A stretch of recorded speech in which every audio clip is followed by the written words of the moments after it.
आभा baby चला बिछौना पर चला। देखा तो हर खातिर हम कितना अच्छा से बिछौना बिछा देले हैं। बैठा।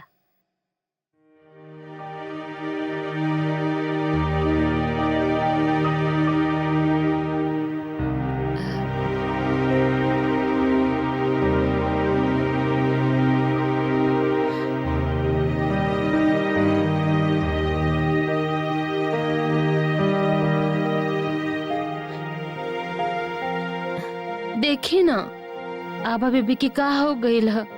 वो भौजी के पास एकदम जाइल ही नहीं खिंचाहत। हम सब सुन ले हैं, दीदी हमरा के सब बतौले हैं। भौजी के बहुत तकलीफ भइल ना। वो तो हो भी करी। बाबू साहब भी नहीं खन, भौजी के ऊपर ही सब जिम्मेदारी है। वो अकेले ही सब कुछ संभाल रहा है। हम लोग यदि कुछ कर पाती था।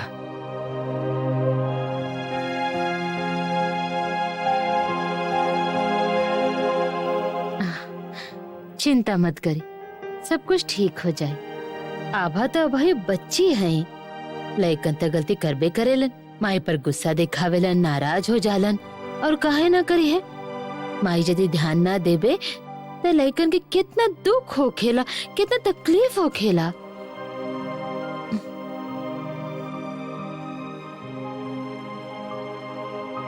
हो भी करी ना बोली, माई के बिना लेकिन के दुनिया ही का होला। उनकर दुनिया तो माई बाप के आसपास ही होला।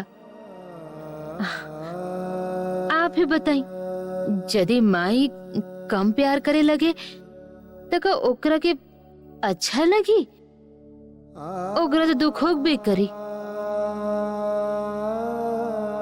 आभा अपन मम्मी खातिर दुखी है, ई तो तू समझेलू गौरी। तो के आभा के कितना चिंता है, कैसे समझाई तो के कि तुहार बेटी भी ऐसे ही दुखी है। तोहरा खातिर अन्नपूर्णा बहुत दुखी है गौरी, अन्नपूर्णा बहुत दुखी है।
अन्नपूर्णा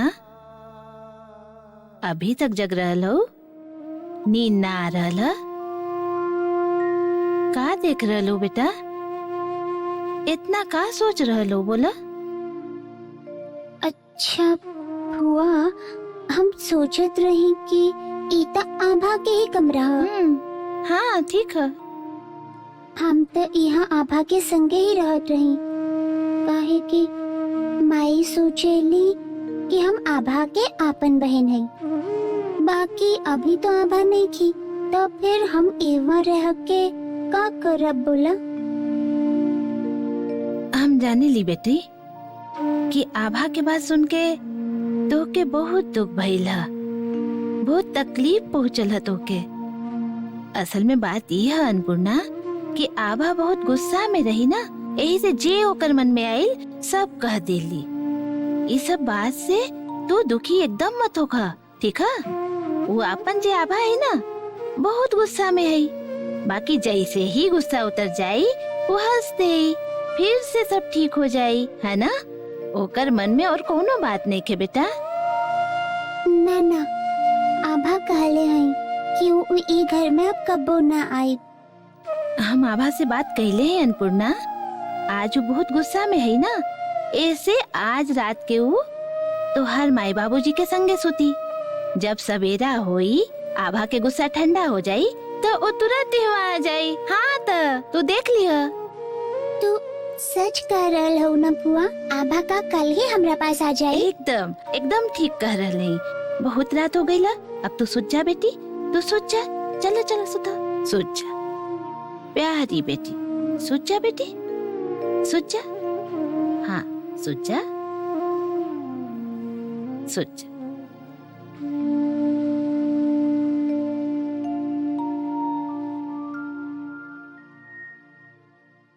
फुआ, हम जाने ली कि आभा कल ना आई। आभा बहुत गुस्सा में है। इतना जल्दी ओकर गुस्सा कम ना हुई।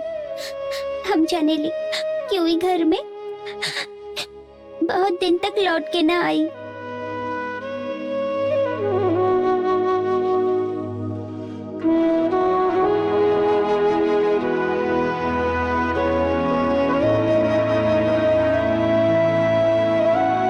सुत गईली?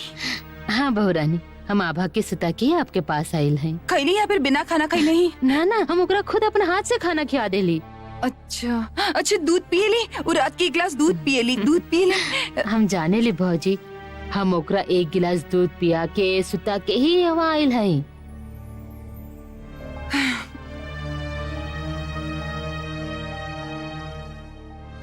ठीक है, अच्छा से सुत गईली ना।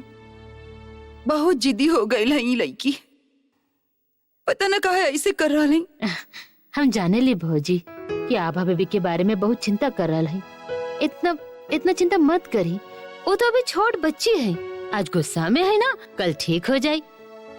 एकरा अलावे आभा बेबी हमार हर बात माने ली। हम ओकरा के समझाए, वो अपने आप वापस लौट आई। पता ना वो का करी। आप अभी सूझ जाए भौजी, हम चलत हैं। गौरी, रात के कबो कबो ओकरा की प्यास लागेला, जग जायली। हम जाने ली भौजी, हम ओकरा पानी पिया दे। अब चली।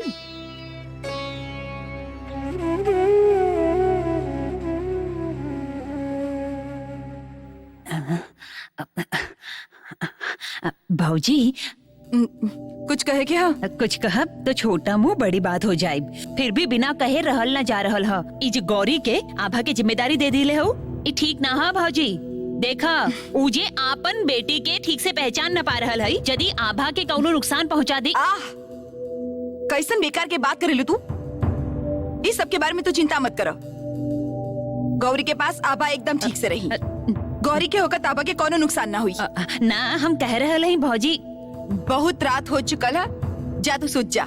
फालतू के बाद सोच सोच के कल सवेरे लेट मत हो जाइए, सब काम में गड़बड़ हो जाई। जा। अरे एगो और बात सुना, आभा जब तक गौरी के पास है, गौरी से कोनो भी तरह के काम मत कर रही है। गौरी के खाली आभा के देखभाल करे दो। अभी तू ही सब संभाल, ठीक है? अब जा।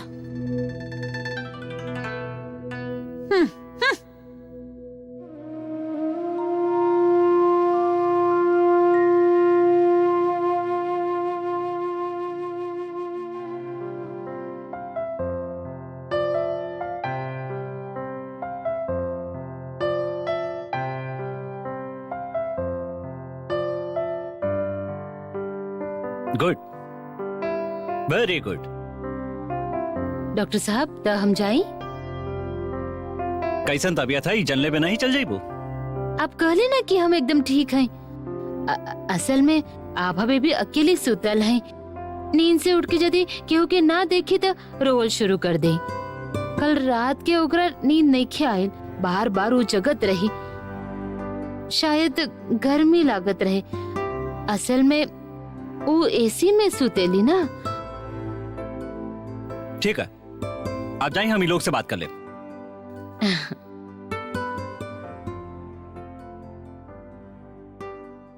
डॉक्टर साहब, अब गौरी कैसन है? बेटर, काफी इम्प्रूव कैले हैं। और यदि ए तरह से इम्प्रूव कैली तो हम लोग अन्नपूर्णा के बारे में बता सकत हैं। अब अन्नपूर्णा इनकर बेटी है, ये बतावे में परेशानी की बात नहीं खे। बाकी डॉक्टर साहब जल्दी मतलब कब? मतलब गौरी के हम लोग अन्नपूर्णा के बारे में कब बता सकत हैं? हमार बेटी के बहुत तकलीफ हो रहा है डॉक्टर साहब। वो अपन माई के माई ना कह पा रहा है, माई के पास जा भी ना पा रहा है डॉक्टर साहब। हमके कौनो दुख नहीं के बाबूजी।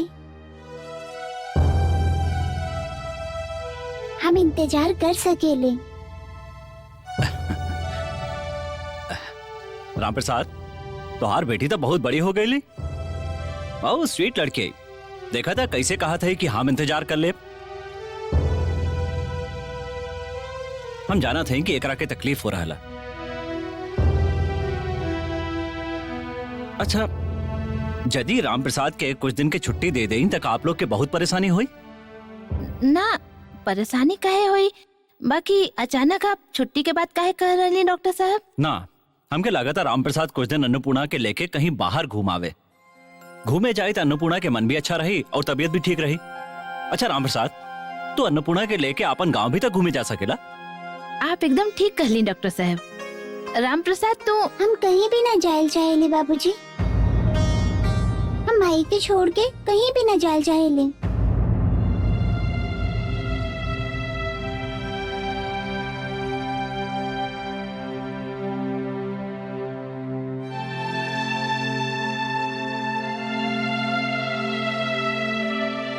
माई के छोड़ के रहे में तो के तकलीफ हुई, ये हम जाने ली। बाकी यदि तू यहाँ रहबू तो तोहार मन दुखी हुई, और मन दुखी रही तो तबीयत बिगड़ जाए। और तोहार माई स्वस्थ होके यदि देखी है कि बेटी की तबीयत खराब है तो का उनका क्या अच्छा लगी? तू खुश रहबू तबे तो तोहार माई भी खुश रही है। काहे? तो घूमे जाइबू ना? तो फिर तू लोग घुमावा। हाँ जाई हो तो ठीक है। गौरी के हम लोग का कहीं? गौरी के तो कुछ बतावे के। आप चिंता मत करें दीदी, हम कुछ भी कह के गौरी के समझा दे, ओकरा कुछ पता ना चली।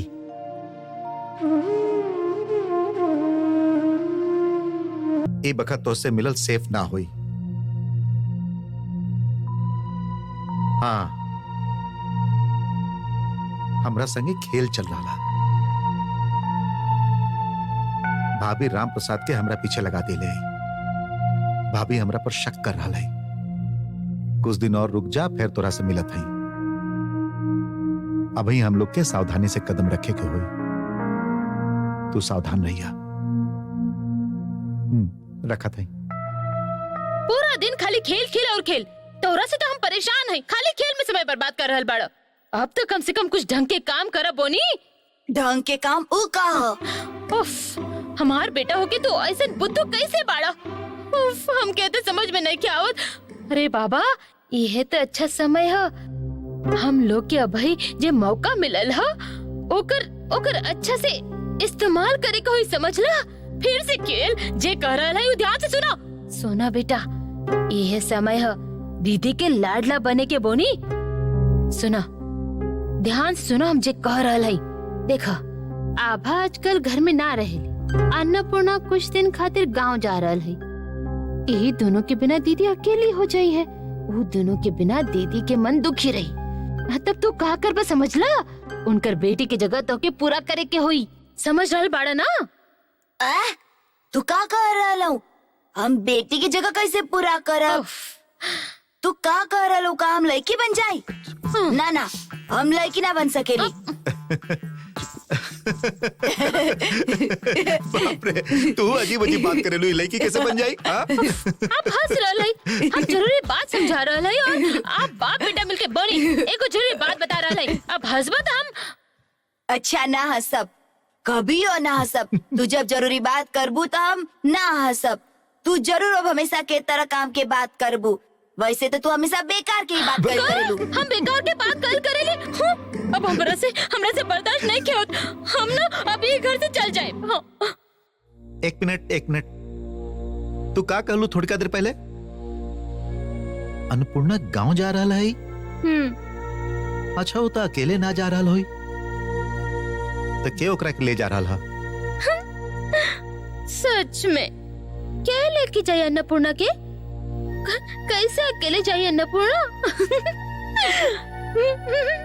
एकरा में हंसे वाला का बात है? ई कोनो हंसी के बात है का?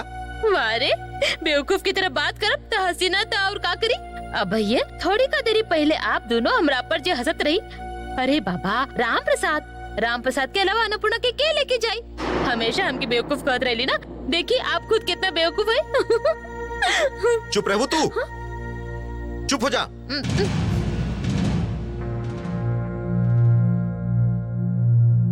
राम प्रसाद अन्नपूर्णा के लेके गांव जा रहा था।